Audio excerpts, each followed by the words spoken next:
Hello and welcome to my English institute YouTube channel. ये series आपको कैसा लग रहा है? आज ये 15 पार्ट्स होगा इस वोकाबुलरी का जो सीरीज़ मैं चालू किया हूँ। और शायद आपको थोड़ा बहुत इससे ज़्यादा बेनिफिट मिल रहा है। अगर आपको कुछ भी किसी भी चीज़ का नॉलेज चाहिए मतलब वोकाबुलरी रिलेटेड, तो मुझे बताइए कमेंट करके कि मुझे किस टाइप का वोकाबुलरी आपको देना चाहिए। मैं उसी हिसाब से वोकाबुलरी पेश करूँगा, क्योंकि मैं पहले बहुत रीडिंग करता हूँ, बहुत कुछ जानता हूँ, उसके बाद मैं वोकाबुलरी का लिस्ट बनाता हूँ। क्योंकि एक साथ एक बहुत कुछ करेंगे तो कुछ सीख नहीं पाएंगे। तो इसलिए मैं थोड़ा थोड़ा करके देता हूँ। किसी के लिए ईजी होता है, किसी के लिए थोड़ा कठिन होता है, लेकिन जब हम किसी चीज़ को कंटिन्यू करेंगे तो वो हमारे लिए बहुत आसान हो जाता है, चाहे वो किसी भी चीज़ हो।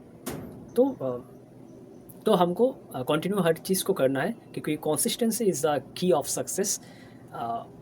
सो consistency is very important in our life. चाहे आप किसी भी चीज़ में हो, किसी भी फील्ड में हो, आपका करियर चाहे कुछ भी हो, अगर आप कंसिस्टेंस रहेंगे किसी भी चीज़ में तो आप मास्टर बन जाएंगे। तो मेरा मतलब यही है कि अगर आपको इंग्लिश में मास्टर करना मतलब जो भी चीज़ें मेन होता है वोकाबुलरी। आपका ग्रामर उतना इंपॉर्टेंट नहीं है, लेकिन आप अगर उस वर्ड को नहीं जानते तो आप अच्छे से कम्युनिकेट नहीं कर पाएंगे। तो मेरा मतलब है कि वोकाबुलरी को हम ज़्यादा से ज़्यादा जानें। ये नहीं कि आपको 1 लाख ही सीखना है। अगर आपको एक नेटिव स्पीकर या नेटिव स्पीकर जैसे बनना है तो बोलना है, तो आप एटलीस्ट 10,000 टू 30,000 अगर आपको आएगा तो आप इजीली A1 से लेकर C2 रिलेटेड टू इनके बीच में आप अच्छे से बोल पाएंगे। पहले 3,000 अगर आप जानते हैं वोकाबुलरी, आपको आता है, तो आपके लिए बहुत ईजी होगा किसी भी चीज़ में कम्युनिकेट करना। 10,000 या 30,000 है तो बहुत बहुत इम्पोर्टेंट, बहुत आप आगे बढ़ चुके होंगे। और 1 लाख वो तो अलग ही लेवल का। तो आज मैं वीडियो जो शुरू करने वाला हूँ 5 वोकाबुलरी, उनका जो पहला वोकाबुलरी है वो है अनवाइंडिंग। अनवाइंडिंग, वाइंडिंग का मतलब तनाव से मुक्त होना। तनाव से मुक्त होना, चाहे आप किसी चीज़ को कर रहे हो, आपका प्रोजेक्ट है, चाहे ऑफिस का हो, चाहे आप स्कूल का कोई प्रोजेक्ट हो, आप उस चीज़ से रिलैक्स हो कर, आप कर चुके हो, आप रिलैक्स फील कर रहे हो, तब हम इस चीज़ का यूज़ करेंगे। अनवाइंडिंग मतलब होता है तनाव से मुक्त होना। रिलैक्सिंग आफ्टर वर्क और स्ट्रेस, किसी भी चीज़ काम करने के बाद, बहुत स्ट्रेस होने के बाद जब आप रिलैक्स करते हो तब आप अनवाइंडिंग का यूज़ करेंगे। Unwind in its various contexts, such as to describe a person relaxing, a situation resolving itself, or a physical object becoming disentangled or unspooled।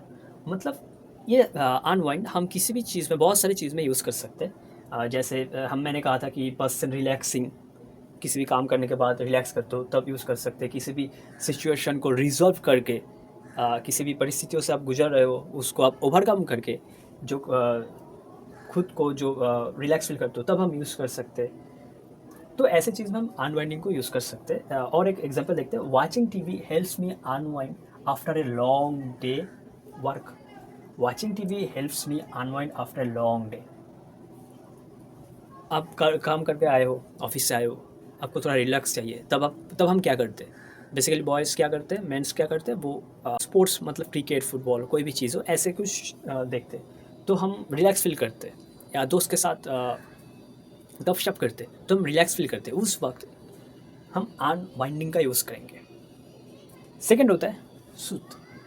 सूत का मतलब होता है सूत का मतलब होता है शांत करना या पीड़ा को कम करना। एग्जाम्पल, आप खेलने गए हो या ऑफिस गए हो, लौटने के बाद आपको चोट लगा या किसी के साथ आपका कुछ झगड़ा हुआ, तो आपको इमोशनली थोड़ा बहुत दर्द मिला, तब हम इस चीज़ का यूज़ कर सकते हैं कि soothe. Example include example of easing pain, calming emotions and comforting people. तो इस चीज़ में हम शांत करना मतलब सूद का यूज़ करेंगे। पीड़ा कम करना, शांत करना। एग्जाम्पल देखते हैं, her nerves were soothed by a warm bath. Her nerves were soothed by a warm bath.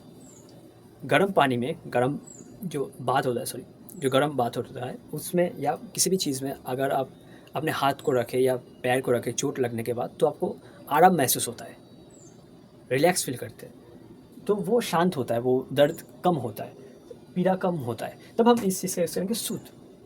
और एक देखते हैं, the waiter try to soothe the angry customer. The waiter try to soothe angry customer. तो इस चीज़ में भी हम सूद का यूज़ करेंगे।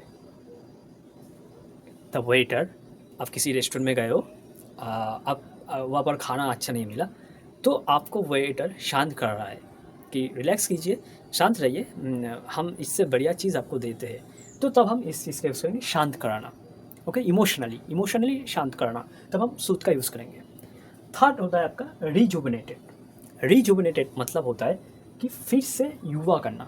मानो आप बहुत मेहनत करते हो, किसी भी चीज़ को लेकर सीरियस हो, और उस चीज़ को सीरियस होकर फिर भी आप उस चीज़ को अचीव नहीं कर पाए, तो क्या हुआ? आप टूट गए हो। या मानो तो कि आप किसी लड़की या किसी लड़के के साथ बहुत सालों से रिलेशनशिप में हो और आपका ब्रेकअप हो गया, तो अब क्या होता है? तब बिखर जाते हो, सब कुछ टूट जाता है। और टूटने के बाद जब आप खुद को, अपने माइंड को कहते हो कि नहीं, मुझे बाउंस बैक करना है, मैं हारा नहीं हूँ, I win, I definitely win, not immediately but definitely.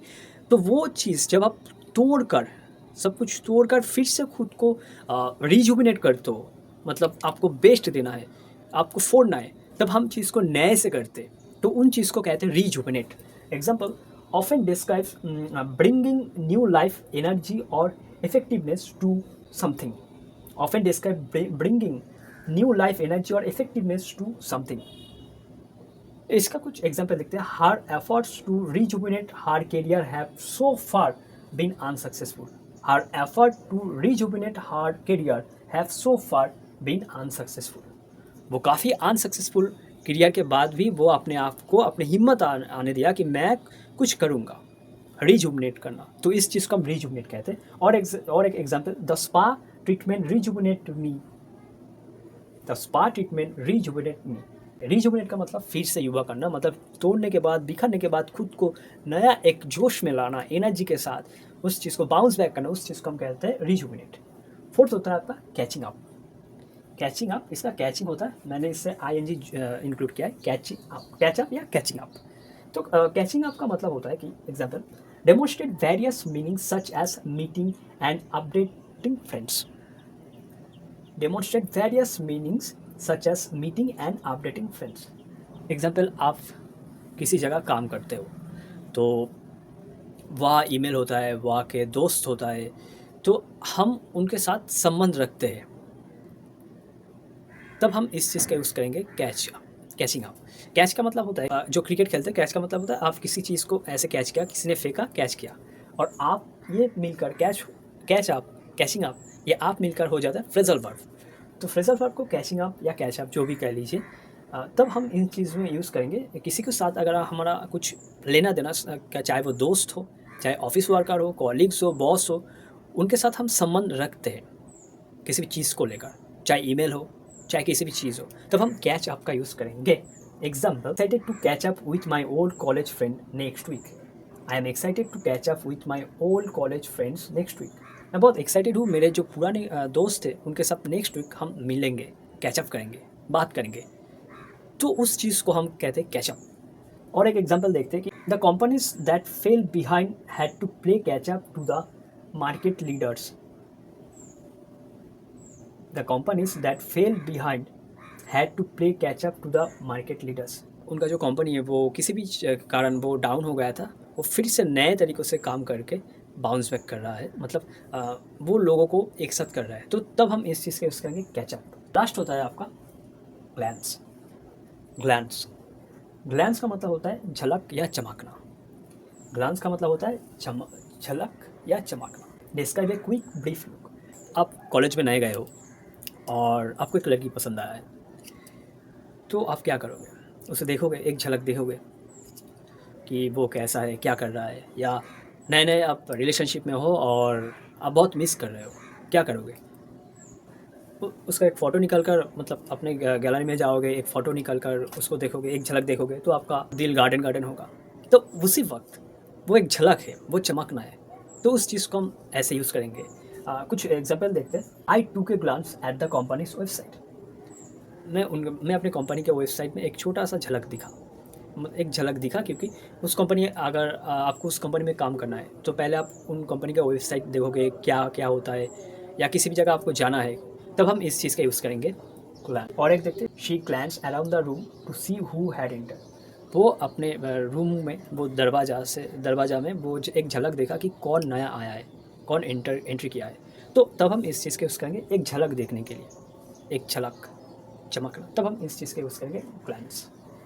तो ये था 5। अनवाइंडिंग का मतलब होता है तनाव से मुक्त होना, रिलैक्स करना। सूद का मतलब होता है शांत करना या पीड़ा कम करना। फिर आता है रिजुविनेट करना, मतलब फिर से ब्रेकअप कुछ भी होगा आपके लाइफ में, आपको खुद बाउंस बैक करना है, तब आप रिजुविनेट करेंगे। कैचअप या कैचिंग अप का मतलब होता है कि किसी भी चीज़ को अगर आपको समन रखना है, मिलना है फिर से, तब हम इस चीज़ का यूज़ करेंगे कैचिंग अप। लास्ट होता है ग्लांस का मतलब होता है झलक या चमकना, एक झलक।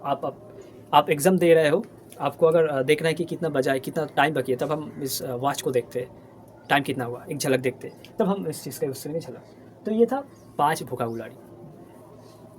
ये था 5 वोकैबुलरी, शायद आपको बहुत हेल्प होगा। इसी तरह ये सीरीज़ चलता जाएगा, आप बहुत कुछ सीखते जाएंगे, हम आपको सिखाएंगे, हम खुद भी सीखेंगे।